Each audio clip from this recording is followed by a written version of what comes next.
Amen, amen. Good morning, church. I am really excited today because we are starting, as Tyler said, the Sermon on the Mount.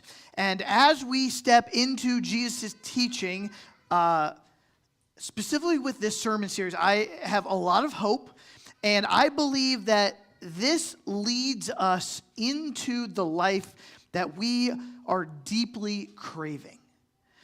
And I'm going to throw lots at you today to cast vision for what I believe through Jesus is possible through this teaching. And I believe that you will pick up what I am putting down and the gist of where we want to kind of have in this sermon series, within a sermon series, within a sermon series, as Tyler said. And I hope that you leave today saying, I want that and I am excited for that. But I want to start with, do you remember those old before and after infomercials from back in the day? Maybe they're still out there. I don't know. Where everything starts dull and gray and the person is frustrated and whatever they're doing is like not working. But when the product that they're trying to sell shows up, what happens? The color returns, smiles return, and like they're effective and like life feels right again. Now, Jesus is not selling us a product, but he is offering a kingdom way of life in a weary, gray, often ineffective world. And the Sermon on the Mount it's not about rules, but it's an invitation into an enchanted life where God's kingdom breaks into the ordinary. If we're real, we are not unaware of the external problems around us. But if we're also honest, we as a people, as a world, are trying to make sense of what's happening inside of us as well, as a people. Like rising depression rates. Like, what's going on with that? Declining life satisfaction. What's going on with that?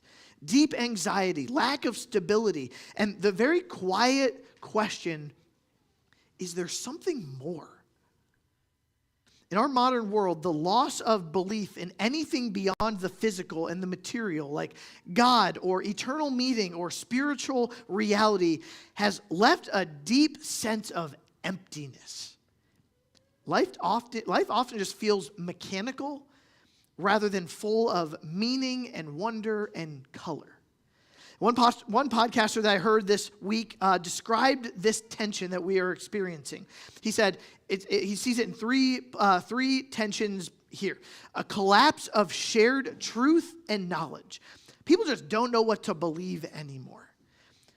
Widespread loneliness and fragmentation. People are just so isolated in their own streams. And the last one is what he calls we crave aesthetic beauty. There's aesthetic starvation, a longing for beauty in a world of technology and all the bells and whistles that just feels thin and colorless. Maybe you can sense these in your own life in your own way, where because of the way things are these days, that life just begins to feel dull and colorless and ineffective, just like the commercials. Like the weight and the wonder of the world, all the color has just been drained out of it. Maybe you felt these things. And I think that for a lot of us, there is a holy dissatisfaction beneath the surface that something is wrong. And I think a lot of people, including us as Christians, are saying, we gotta pursue something else. We gotta check some different avenues here. And while modern life often strips the world of mystery and just mechanizes everything, Jesus' Sermon on the Mount can teach us how to view and engage the world with a godly re-enchantment, with meaning and beauty and divine presence. Think about some of the great Christian writers that we love. And like Tyler and I talk about them all the time. This is back-to-back weeks talking about and referencing C.S. Lewis. I think it's because they just have this beautiful, way far grander imagination of the Christian life. Like C.S. Lewis and the Chronicles of Narnia, enchanted. J.K. Rowling, Christian, and Harry Potter, this enchanted realm. J.R.R. Tolkien had these enchanted understandings of the Christian life in the realm of Middle Earth. Hear me, I'm not saying that this world is magical like that. We got to discern the differences and all that jazz. But what I'm saying is the ordinary life is more alive and filled and charged with God's presence and meaning than we often realize. Could it be that God wants to reinvigorate our senses, to re-enchant the possibilities of our relationship with God, our relationship with each other, and with the world around us? But as I set up the sermon series, make no mistake, okay? I want to warn you, Jesus' path to a re-enchanted world of depth and meaning and color doesn't come about by worldly standards. It is paradoxical. Christian faith, Jesus' teachings, full of paradox. To gain life, you lose it. To be great, you become the least. Weakness is strength. These truths don't make sense naturally. The truths stretch our limited understanding, but invite us to trust that Jesus knows what he's doing.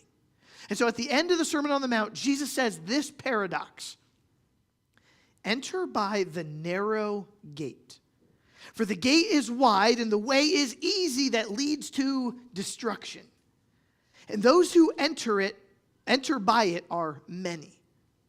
For the gate is narrow and the way is hard that leads to life. And those who find it are few. So there's obviously eternal implications to our decisions and the lives that we live. But the emphasis Jesus is giving here isn't necessarily just on eternal destiny, but about discipleship.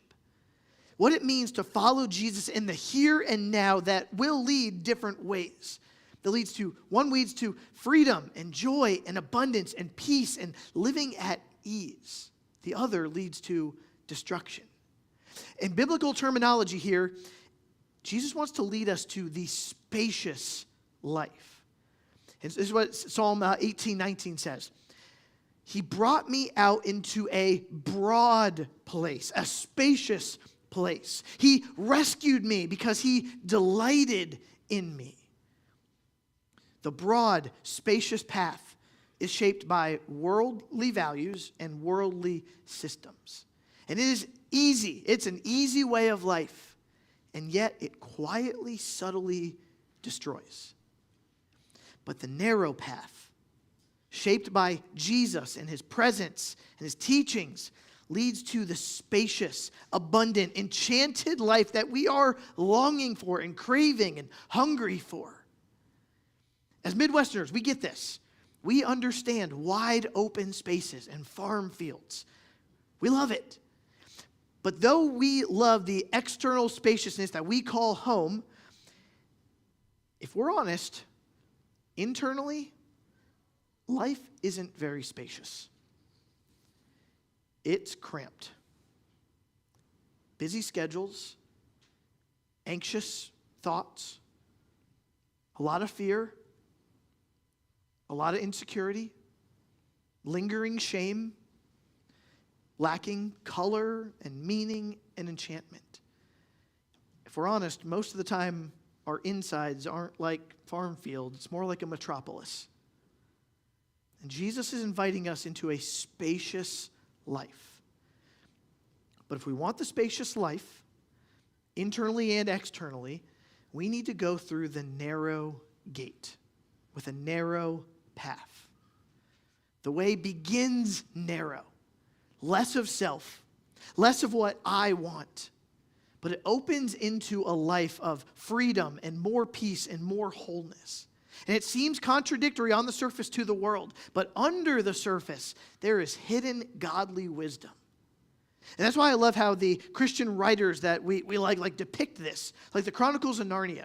If you've seen it, Lucy was the first to discover that you have to go through the tight, confined, coat-filled, narrow wardrobe to encounter on the other side the spacious, enchanted world of Narnia. If you haven't seen it, go watch it. Go watch it tonight. where when she entered this, where she was royalty, and she was delighted in, and she was valued. It was awesome. Go watch it.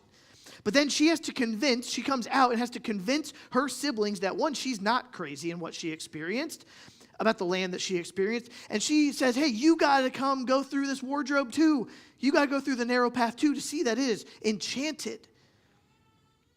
We have to go through there, and we want to have a desire to bring other people there as well. May we be a people who keep experiencing the enchantment of God ourselves and lead other people deeper into the experience.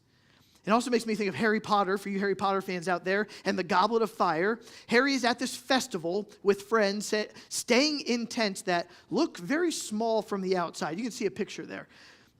Like something that would barely fit 2 or 3 people. But the tents are enchanted. And when they step inside, it opens up into a spacious, warm, fully livable space. From the outside, it looks narrow. It looks constricting. It looks confining. But inside, there's unexpected spaciousness. And every time that Harry encounters something like that, experiences something enchanted, he never loses his childlike awe and wonder. Every single time you just get this little like, oh wow, that's really cool. Every time he experiences something new like that.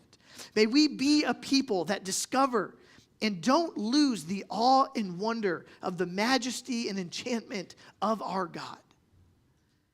From the outside, Jesus' teachings can feel restrictive and narrow, but on the inside, they are enchanted by God's grace.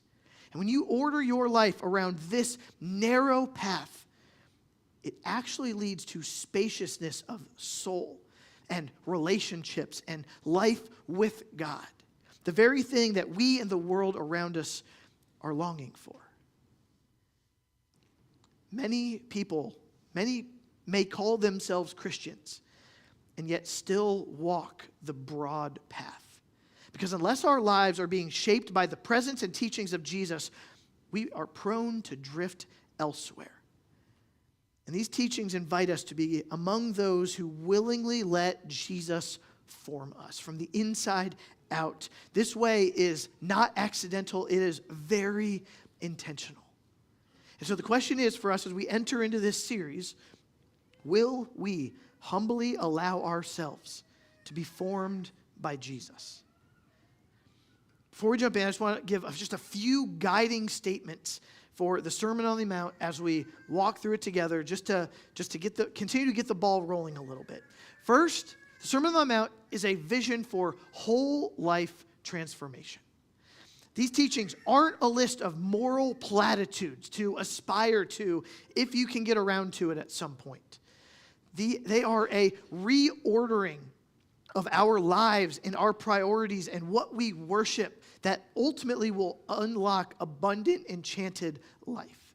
It's not like, hey, when you become meek and when you get to the place of being persecuted as a Christian, when you achieve, you fill in the blank, then you are blessed by God. That's not how it works. It is not self-help. It is divine empowerment through surrender.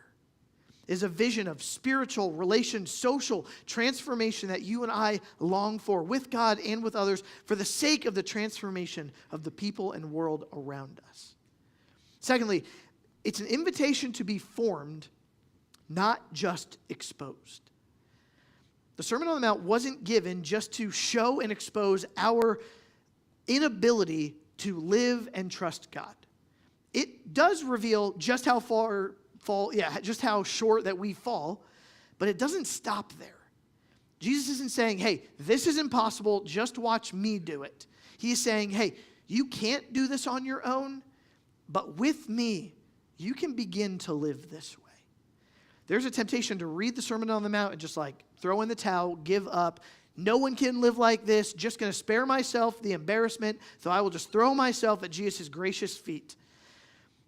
And yes, we do desperately rely on God's grace, but it's not an escape from transformation. It's the power for transformation. Jesus gives these teachings not just to show our need for him, but to teach us how to live with him as well. Thirdly, these teachings are a picture of life after salvation. These teachings aren't how Christians achieve salvation, but how Christians are supposed to demonstrate their salvation. We can't earn it. We receive it as a gracious, awesome gift. So don't think for a second that practicing and living out the Sermon on the Mount teachings gets you in the good graces of God. This is how we demonstrate how God treats us graciously, how he loves us, how he treats us, how he saves us, how he's forgiven us, that he is victorious, that we are part of this larger community of Jesus followers, all seeking to follow his way in his narrow path, that are all paradoxes that ultimately provide the enchanted, life-giving desires that we have. And lastly, the Sermon on the Mount ultimately leads us to knowing God. He is the center that we're chasing after. And the more that we know him, the more we're in relationship with him, the more we experience a spacious life. Knowing God untangles what's tight in our lives and opens what's closed. Like we tight fist some things in our life, and the more we know God, the more we can release. In a world full of tension, the truth from Jesus in the Sermon on the Mount, hopefully when Tyler and I speak and preach and teach and direct and guide and give some information to you guys, hopefully this sermon series, empowered by the grace of God, will act like a deep massage of the soul. Because there's times that the truth that hopefully we preach properly will feel like a scalp massage. And it'll just be relaxing and nice and calm, awesome. But there's going to be some times when it's more like a deep tissue shiatsu. And it's going to be hard, but it is what you need in order to calm down and to relax and to rest. Hopefully there's going to be different parts of the sermon series that meet you in different ways by the grace of God. Working out the knots of anxiety and self-reliance while restoring freedom and peace to your life. And as your pastor, someone who deeply loves you guys, I want us to experience this enchanted, spacious life. I want this for us so bad. And so with that intro, let's jump into Matthew 5, 1 and 2. And what I want to do the rest of the time is just briefly look at the idea of Jesus' authority and why we should even consider surrendering to Jesus' teachings and his authority. So read verse 1 and 2 with me. Seeing the crowds, he went up on the mountain, and when he sat down, his disciples came to him. And he opened his mouth and taught them. Notice, Jesus saw the crowds. Jesus sees you. Do you know that? Jesus sees you. He sees us as a people. He sees the world. Jesus sees people. Jesus recognizes your presence. If you look at Matthew 4, you get a glimpse of who's in the crowd that Jesus is specifically looking at. This is what it says. So Jesus' fame spread throughout all of Syria, and they brought him all the sick, all those afflicted with various diseases and pains, those oppressed by demons, those having seizures and paralytics, and he healed them. And great crowds followed him from Galilee and the Decapolis, and from Jerusalem and Judea, and from beyond the Jordan. So what we see here is Jesus is looking at the crowd. People broken, in need of God's grace, from everywhere, insiders and outsiders, God's people and people outside of God's immediate family. From every background, with every brokenness, Jesus is looking at them. Jesus sees you in your life, the seen and the unseen parts of your life, and he knows what's going on. If you remember the song back in the day, Oh, be careful, little eyes, what you see. Who remembers that song? Okay. Oh, be careful, little eyes, what you see. And it goes on to say, for the Father up above is looking down in love. Oh, be careful, little eyes, what you see. It was intended to form awareness of God's loving presence. But I think for many of us, at least myself, it quietly became a message of God's surveillance instead of safety. Because when authority figures like pastors, parents, teachers misuse their power and relationship consciously or subconsciously and caused us harm or shame, it distorted how we saw God's gaze. And so instead of experiencing Jesus' attention as compassionate and attentive and loving, we began to feel watched and evaluated and one mistake away from disappointment. And his eyes felt less like a place to rest and more like a spotlight that we wanted to avoid. Yet these words of Jesus here, Jesus sees the crowd, are words of affection. He is moved towards you and me with compassion. To those unemployed, Jesus sees you. To those of you struggling with infertility, Jesus sees you. To those of you grieving death, Jesus sees you. To those of you who have things going on in your life because of past hurt that were nothing to do with you, but all because of somebody else hurting you, Jesus sees you. Those of you dealing with addictions, Jesus sees you. If you have marital conflict, fear, loneliness, wondering, will it ever change? Jesus sees you. Maybe you're suffering on behalf of Jesus. Jesus sees you. Jesus saw the crowds. He sees you. And he went on a mountainside and sat down. When a Hebrew would have heard, like one of Jesus' followers would have heard mountainside and saw a teacher sit down, it would have meant something. It would take them back to Moses going up on the mountain to receive the law, God's instructions for how his people were going to live holy lives set apart from all the other peoples. But here's a difference, because Moses went up to receive the law from God. Jesus goes up to give the law. He doesn't need to receive it. He is the law. And he sits down. He just goes up to give it, and he sits down. This is not casual, but this is as like a teacher with authority. He's not pacing left and right. I am confident and secure in my identity and who I am. I can sit down. It's a teacher with authority. And in that moment, Jesus is saying, I am the authoritative voice of God here, folks. I am the authoritative interpreter of God's law, of God's instructions. Listen up. But for Jesus to sit also means that he's relational. Think of meals and gatherings or just being seated at a table with somebody having coffee. It is not rushed. It is not transactional. It is an invitation to relationship and presence, not just instruction. It's both instruction and relationship. And so we're dealing with this holy, set apart Jesus, the Son of the living God, who has all the authority in the world, yet who's approachable and wants relationship and has our good in mind. So lock in here for a second. Lock in. See what happens. His disciples came to him.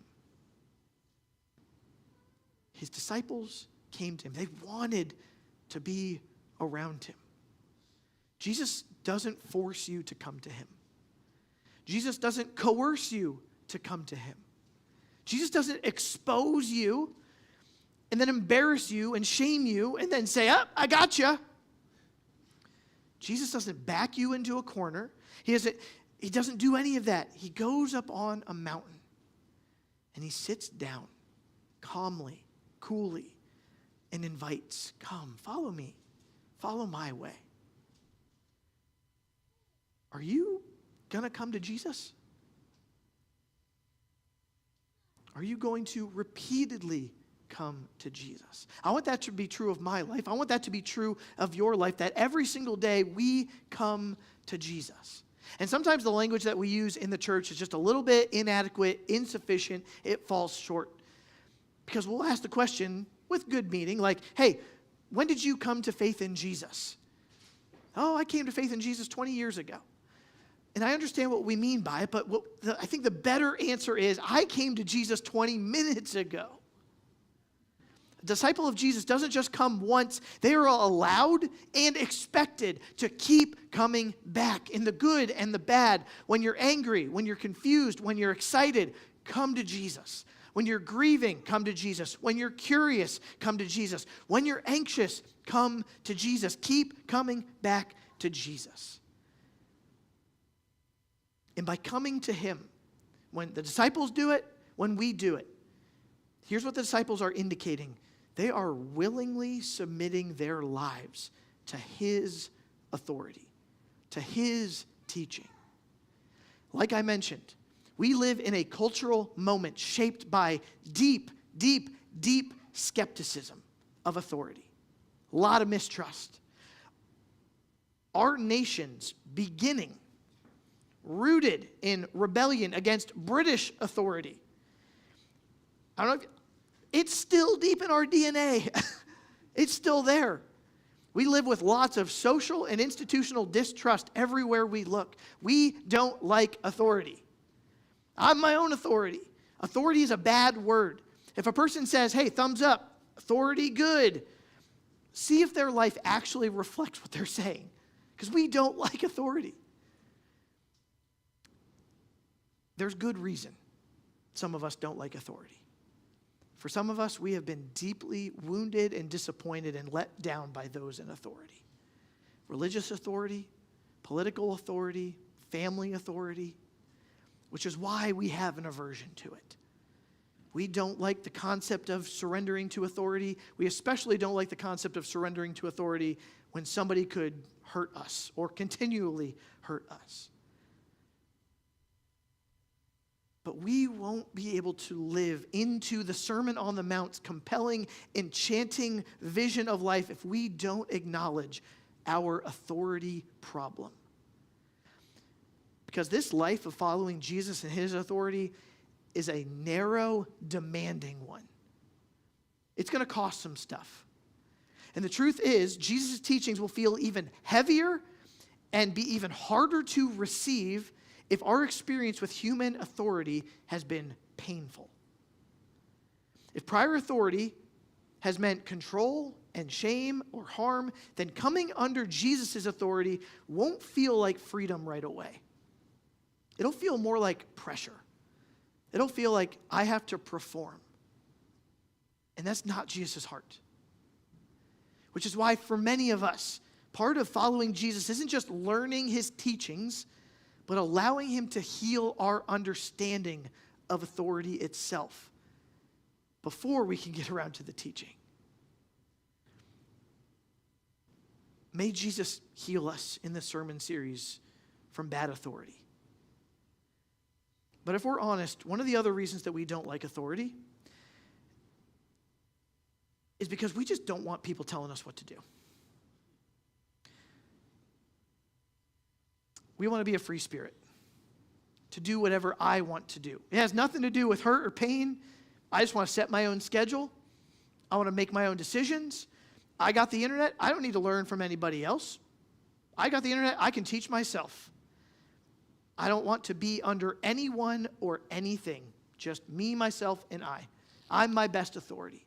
And so this weird concoction in our culture, in our society, of personal hurt by authority and prideful inclination to be my own authority, no wonder why we don't trust anybody or anything. And yet Jesus sees, and he's holy, and he is authoritative, and he invites us to see two really important things. One, we are all under some thing's authority. We can't escape it. No matter who you are, you're under the power and authority of something. You are going to serve someone or something. Scripturally, you can either be under the authority of your flesh, like your desires, your fleshly desires, which are not all good, and you can just say, that is my authority, I'm feeding the beast. You can be under the world. The world, the things out there, the systems, the ideas that are not always godly. We can be in authority to the world and its principles. Scripturally, we can be under the devil and his authority. Or we can be under the Lord and his authority. As free as we think that we are, we're going to be under somebody. You are going to serve somebody. That's why it's really, really helpful to dig deep, look back in your life, look at your current life circumstances, and examine with Jesus to figure out who, what, and where has authority in your life and over what parts of your life. Because we can be like, hey, Jesus has authority over my finances, but not my thought life. Jesus can have authority over here, but not over here. And it makes a world of difference to surrender more and more and more of the authority we think we have over to Jesus. Everyone is under something, but there is no better authority than Jesus. His authority is marked by goodness and patience and compassion and transformation. He is slow to anger. He is for your good. He is for your freedom. He is for your peace. He is for your spaciousness. Is who or what you are serving, offering the kind of life that Jesus does. Because when you find yourself submitting to someone in authority, someone who has your good in mind, you have no problem then staying under them or staying behind them. Because you know that being under their authority is for your good. I pray and hope in some way, shape, or form in your life you have experienced that to some degree. Because you know that being under their authority is for your good. And they actually can reveal things to you that you normally wouldn't see if you were just left alone to yourself. It's the enchanted life that we're talking about. My dad loves and has a gift for giving tours of Gettysburg and explaining the battle that happened there. And if you've ever been there, you know lots of it just looks like open fields and rolling hills. And you could easily walk it on your own and think, oh yeah, okay, I can piece this together. I think I get it. But when you're with someone like my dad, someone who knows the ground, who knows the story, who knows the ins and outs and can connect it to even your life today, they'll say things like, hey, stay with me. Don't go ahead. There's something that we need to stop and you need to see it here first. Because if you move ahead on your own, you will miss the story. You'll miss the meaning. You'll actually walk away thinking you understood what happened here, when in reality, you have completely missed it. But it's not just about missing the story. There are places on the battlefield like Devil's Den or Little Round Top that have uneven ground, that have steep drops, and like tons of hidden dangers. Where if you wander too far ahead on your own, you can get really, really, really hurt. What feels like freedom, wandering on your own, can actually lead to confusion and even danger about how to navigate this world. But walking with someone who knows the ground changes everything. And that's what Jesus invites us into. Because he is creator of all of this. I think he knows what he's doing. And not only did he create all of this, he sent his son to live it and to walk it and to show us the path faithfully and perfectly. He knows. We're not to get ahead of him, but to stay behind him. Because he knows every spot to stop and see. The enchanted life, like you got to see this. And he knows every spot to avoid and what actually leads to life. And Jesus is looking at us. Jesus is looking at me saying, Matt, you will not go ahead of me. You will go behind me. You will slow down. You will stay close so I can reveal the enchantment of this life to you because I love you. And I want you to see it. Every day I am tempted to get ahead of him. And Jesus takes this seriously. Peter tried to get ahead of Jesus. Jesus said, hey, I'm going to go to the cross to die. Peter said, no you ain't. To which Jesus said, what did Jesus say? No, get behind me, Satan. You are ordering your life with a different principle, with a different authority, a different structure. Get behind me. because we have a hard time with authority. And because we have a hard time with authority, it is tempting, because we don't trust authority, to lag way far behind authority. Or with Jesus, we can be way, way far ahead because we don't trust him, and we take matters into our own hands. And over the course of Jesus' teaching here, we're going to be tempted to think that we know better than Jesus. He's going to talk about economics and money and resources. And we're going to be tempted to think that our economic perspective and our investments are better than what Jesus says to invest in. Jesus is going to talk about sexuality. And we're going to be tempted to think we know better about sexual desires in 2026 than Jesus did. Jesus is going to say things about what to do with our enemies, and that we're actually supposed to love them and sacrifice for them like he did for us. And we're going to be tempted to say, that's really nice thought, Jesus, but it's not practical. Not practical in our day and age. We're going to be tempted to get ahead of Jesus. And when we get ahead of Jesus, we begin to pick and choose what we want to say yes to and what we want to say no to.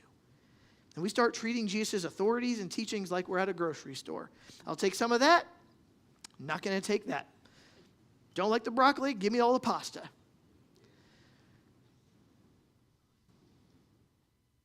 Jesus is either Lord of all or he's not Lord at all.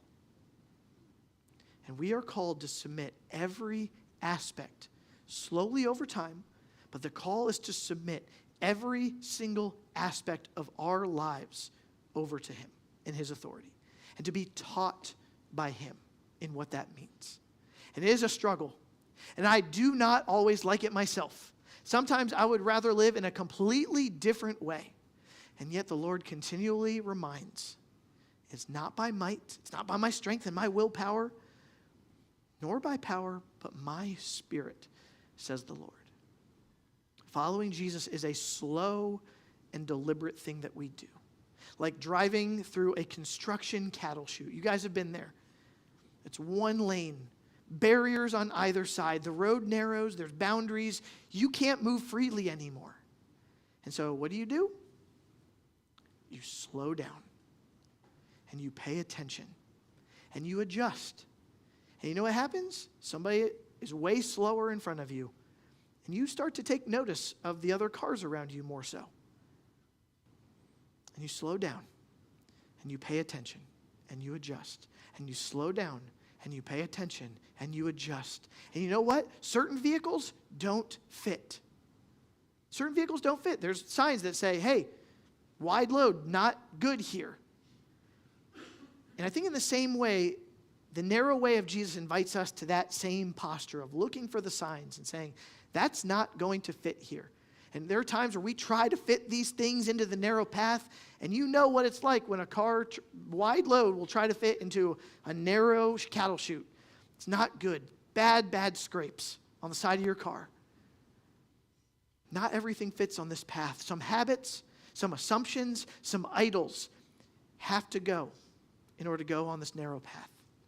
So we slow down and we surrender and we release and we trust that God's grace will lead us into the life of spaciousness, not in our own strength, but by the grace of Jesus working in and through us, leading us into spaciousness and a world more alive with his presence than we often ever realize.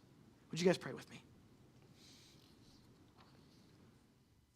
Jesus, today would you remind us that your authority is good.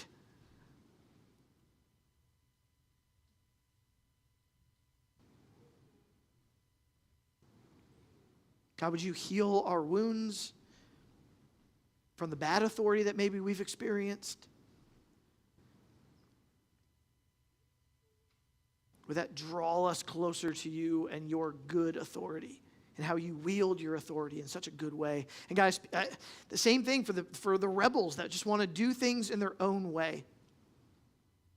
Their own time, their own pace, their own structure, their own schedule, their own thought life. God, would you remind them that that's not healthy either. That we don't just get to live however we want to live, but we surrender and submit to your good authority. Minister to us today. Speak to us today. God, we want, I think I can speak on behalf of everybody, we want this life. And we know it's going to be hard. We know it's not always going to be comfortable. We know it's going to be a grind. We know we naturally, instinctively don't want it. And God, would you keep inviting us, keep calling us, keep empowering us by your Spirit to go through the narrow path that is full of life. And God, I pray that we surrender to you today. In Jesus' name, amen.